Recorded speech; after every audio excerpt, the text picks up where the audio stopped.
ઘણા સમયથી આખી દુનિયા એક જ પ્રશ્ન પૂછી આવી છે. શું રામ સેતુ સાચે અસ્તિત્વમાં છે? તો ચાલો જોઈએ. બોલો જય શ્રી રામ, જય બજરંગબલી. વિભીષણ સાથે મંત્રણા કરી રામજીએ સમુદ્રના માર્ગ અપનાવવાની પ્રાર્થના કરી, પણ સમુદ્રને રામજીના સામર્થ્યની જાણ નહોતી. એણે પ્રાર્થનાની અવગણના કરી એટલે રામજીનો ક્રોધાગ્નિ ભભૂકી ઉઠ્યો.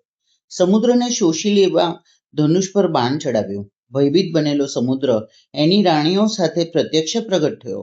એ સૌના હાથમાં મૂલ્યવાન રત્નો અને મોતીથી ભરેલા થાળ હતા. રામજીને અંતરના આદરથી વધાવતા બોલ્યા, નળ અને નીલ નામના વાનરો આપની સેનામાં જ છે. ઋષિઓ એમને શાપ આપે છે કે એમને હાથે સ્પર્શ પામેલા પથ્થર પાણીમાં તરવા લાગશે.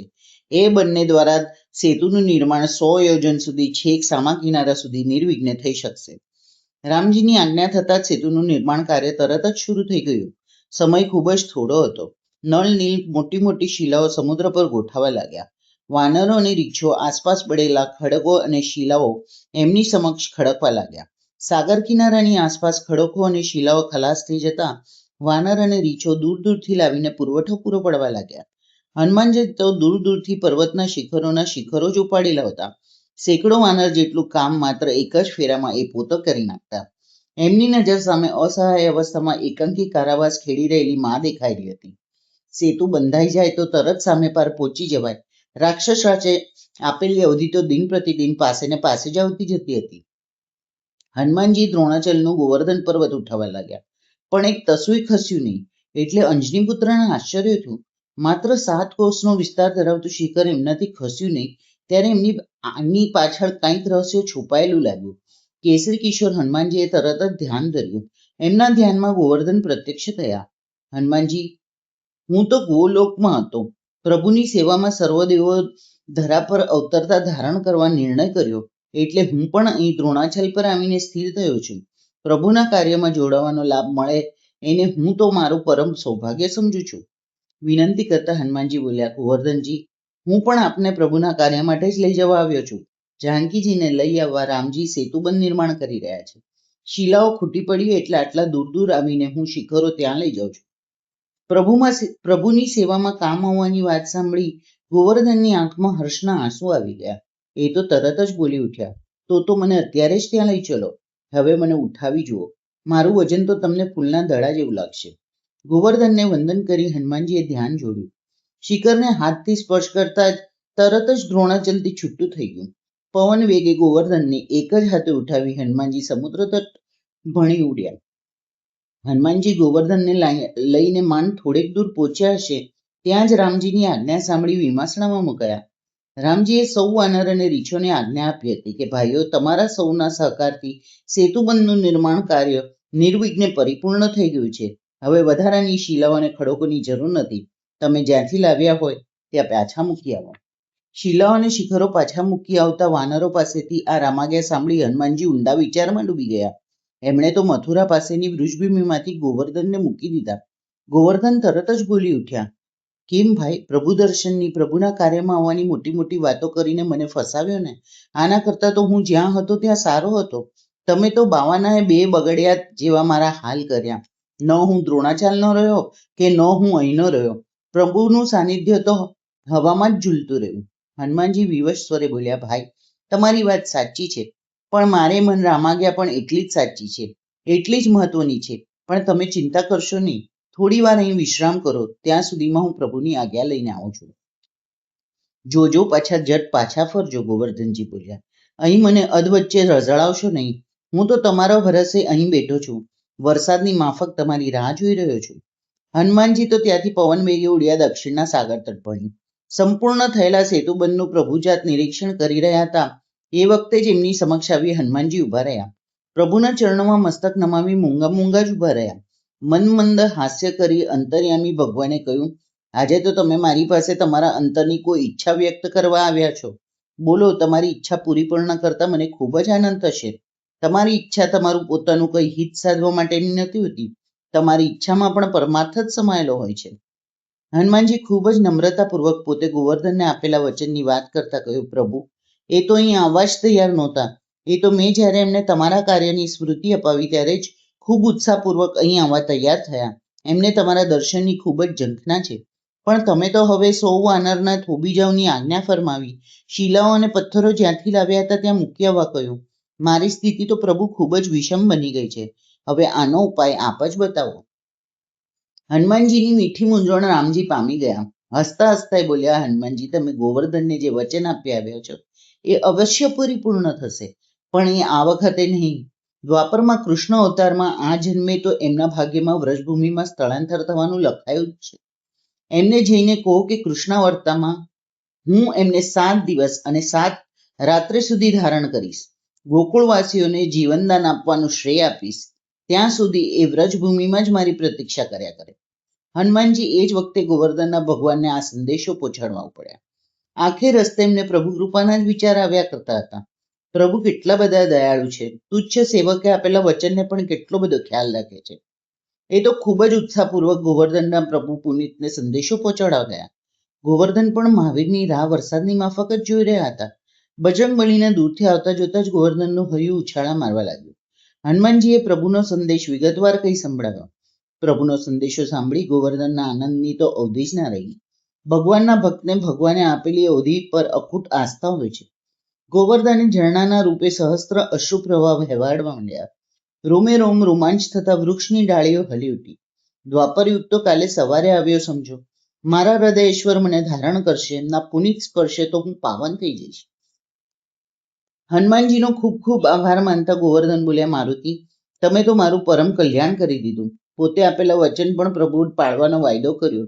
એથી અંજની પુત્રના આનંદની અવધિ ના રહી. હરખાતા એ તરત જ સાગર તટે પાછા ફર્યા.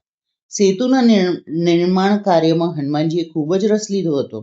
આટલા ટૂંકા ગાળામાં 100 યોજન લાંબો સેતુ બાંધવો એ રમત વાત નહોતી. દિવસો ગુમાવવા કોઈ પણ હિસાબે પાલવે તેમ નહોતું. સમુદ્રને સામે બહાર પહોંચી રાવણ સામે ભીષણ સંગ્રામ ખેલવાનો હતો.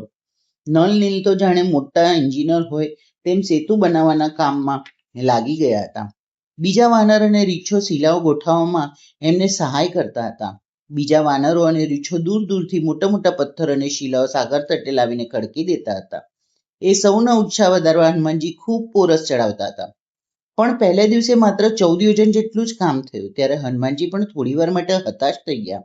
એ રાત્રે નિંદ્રા લીધા વિના જ હનુમાનજી પડાવે ફર્યા.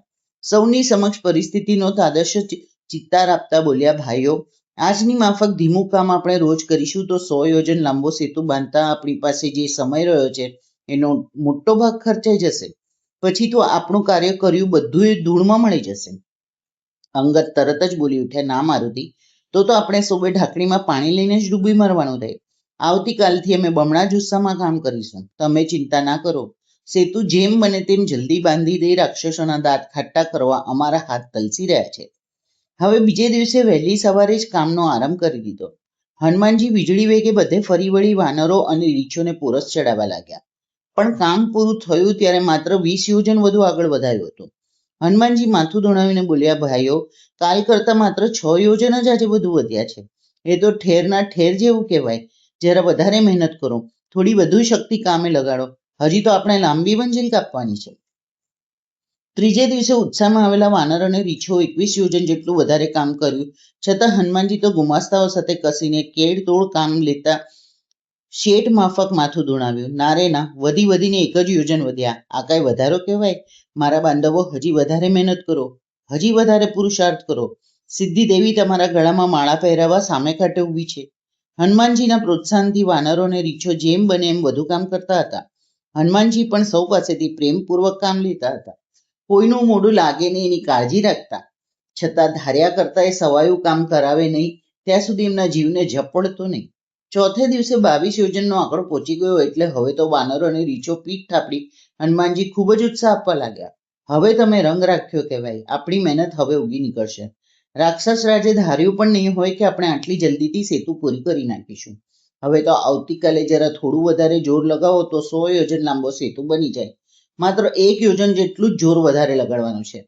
5મા દિવસે તો વાનર અને રીછોના ઉત્સાહની સીમા નહોતી. હનુમાનજી પણ દરેક સ્થળે દોડતા જ રહ્યા. જ્યાં તાકાત ઢીલી પડે ત્યાં પોતે સાથે જોડાઈ જતા હતા. 5મા દિવસે સાંજે સેતુ પૂરો બંધાઈ રહ્યો ત્યારે જ સૌને નિરાંતનો શ્વાસ લીધો. રામજી પાસે જઈ સુગ્રીવે વધાઈ ખાતા કહ્યું, પ્રભુ, સેતુ પૂરો બંધાઈ ગયો છે. બોલો, હવે આપની શી આજ્ઞા છે? સેતુ પૂર્ણ થયાના સમાચાર સાંભળતા જ રામજી ખૂબ જ આનંદમાં આવી ગયા. સુગ્રીવનો હાથ પોતાના હાથમાં લઈ પ્રેમપૂર્વક દબાવતા બોલ્યા, આવો, આપણે જોઈએ તો ખરા કે સેતુ કેવો બંધાયો છે. 100 યોજન લાંબો અને 10 યોજન પહોળો સેતુ જોઈ રામજી અને લક્ષ્મણજી પણ આશ્ચર્ય પામ્યા. રામજીએ સુગ્રીવને પૂછ્યું, સુગ્રીવ, આ બધી શિલાઓ, આ બધા પથ્થરો પાણીમાં ક્યાં આધારે તરી રહ્યા છે? નીચે થાંભલા તો ક્યાંય દેખાતા નથી. સુગ્રીવે પથ્થર અંકાયેલા રામ નામ તરફ આંગળી ચીંધતા કહ્યું, આ બધો પ્રતાપ પ્રભુ આપના નામનો છે. નલ અને નીલ પથ્થરો અને શિલાઓ ગોઠવવા માંડ્યા અને પથ્થરો લઈ આવનાર દરેકને સૂચના આપવામાં આવી હતી કે પોતે લાવેલા શિલા કે પથ્થર પર ગમે તે એક ખૂણે પણ રામનું નામ અંકિત કરી લેવું.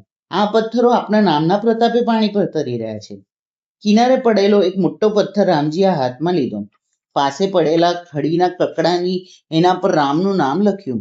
પછી એ પથ્થર આસ્તે રહીને પાણીમાં લટકાવ્યો, પણ એ પથ્થર તરવાના બદલે ડૂબી જઈ તળિયે જઈને બેઠો. સુગ્રીવ સામે સંદેહભરી નજર કરી રામજી બોલ્યા, આ વાત કઈ રીતે માની શકાય? મેં પોતે જ રામ નામ લખીને આ પથ્થર ધીરે રહીને પાણીમાં મૂક્યો, પણ એ તો તરવાને બદલે ડૂબી ગયો. રામજીનો આ સવાલ સાંભળીને વાનરરાજ સુગ્રીવ ઝંખવાણો પડી ગયા. એણે જાંબવંત જેવા વયોવૃદ્ધ સામે જોયું, પણ એમણે માથું નકારાત્મકમાં ઘુમાવ્યું. આજુબાજુ ઉભેલા વાનરોની રીછો તરફ નજર કરતા પણ રામજીના આ પ્રશ્નનો ખુલાસો કોઈ જ ન કરી શક્યું. સૌને આમ મૂંઝાયેલા જોઈ હનુમાનજી આગળ આવ્યા. રામજી સમક્ષ હાથ જોડી વિનયપૂર્વક બોલ્યા, પ્રભુ, આપ પોતે જ જેને તરછોડી દઈ આપને હાથે જ ત્યાગ કરો છો, એને ત્રિભુવનમાં કોણ તારી શકે? એ તો ડૂબવાનો જ. આપના વિના પ્રાણીની ગતિ જ ક્યાં છે? હનુમાનજીનો એ બુદ્ધિપૂર્વક ખુલાસો સાંભળી રામજી મંદ સ્મિત કરવા લાગ્યા. લક્ષ્મણજીએ ખૂબ જ માનપૂર્વક એમને વંદન કર્યા. સુગ્રીવરાજ અને અન્ય વાનરો અહોભાવથી હનુમાનજી સામે જોઈ રહ્યા, પણ હનુમાનજીને તો એ સઘળી પ્રશંસાઓની ખંખેરી નાખી. પોતાના કામમાં પ્રવૃત્ત થઈ ગયા. સુગ્રીવ સામે જોઈને આનંદભર્યા સ્વરે રામજી બોલી ઉઠ્યા, આપણે આ સેતુ પર ચાલીને લંકા તરફ પ્રયાણ કરીએ એની પહેલા મારી ઈચ્છા શંકર ભગવાનની અહીં સ્થાપના કરવાની છે. તમને મારી વાત કેમ લાગે છે? આટલું બોલીને રામજીએ વાનરરાજ સુગ્રીવની સામે જોયું. હા પ્રભુ, શિવ પોતે જ મંગલરૂપ છે. એમની સ્થાપના કરવાથી આપણી યાત્રા વિજય યાત્રામાં પરિણમશે. સુગ્રીવ રામજીની અંતરની ઈચ્છાને આદરપૂર્વક આવતારતા કહ્યું. બીજા વાનરોને રીછોને પણ સુગ્રીવની વાતમાં પોતાના સૂર પુરાવ્યા. જાંબવંત વૃદ્ધ હતા, અનુભવી હતા, સાથે ખૂબ શ્રદ્ધાળુ પણ હતા. એ તો આનંદભરે સ્વરે બોલી ઉઠ્યા, શિવજીનું દર્શન પણ મંગલમય છે. શિવજીનું દર્શન કરનારનો ભવસાગર સહેલાઈથી તરી જાય છે. શુભ કાર્યમાં વિલંબ શા માટે કરવો? શુભસ્થ શીઘ્રમ કરી દઈએ. કાલે આપણે જોશું રામેશ્વરમની સ્થાપના કઈ રીતે થઈ. બોલો જય શ્રી રામ, જય બજરંગબલી.